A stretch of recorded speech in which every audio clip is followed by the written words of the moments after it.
সপ্তাহের প্রথম কার্যদিবস রোববার ডিএসইতে লেনদেন হয় ৯৫৫ কোটি ৩৯ লাখ টাকা, যা এর আগের সপ্তাহের শেষ কার্যদিবসের চেয়ে প্রায় ১০০ কোটি টাকা কম। এদিন সূচক ছিল ৫,৩৩৬ পয়েন্ট। লেনদেনের এ পরিমাণ পুরো সপ্তাহের মধ্যে সর্বোচ্চ। দ্বিতীয় কার্যদিবসে লেনদেন কমে ৮০০ কোটি টাকার ঘরে পৌঁছায়। এদিন কিছুটা বাড়ে সূচক।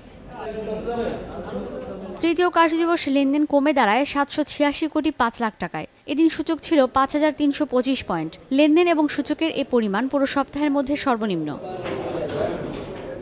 চতুর্থ কার্যদিবস লেনদেন কমে ৮০০ কোটি টাকার ঘরে পৌঁছায়। কিছুটা বাড়ে সূচকও। পঞ্চম এবং শেষ কার্যদিবস লেনদেন বেড়ে দাঁড়ায় ৯১২ কোটি ২৩ লাখ টাকায়। এদিন সূচক ছিল ৫,৩৩৭ পয়েন্ট। গেল সপ্তাহে লেনদেন হওয়া ৩৪৩টি প্রতিষ্ঠানের মধ্যে ১৩১টি প্রতিষ্ঠানের শেয়ারের দাম বেড়েছে, কমেছে ১৯৯টির এবং অপরিবর্তিত ছিল ৪৩টি প্রতিষ্ঠানের শেয়ার ও মিউচুয়াল ফান্ডের দাম।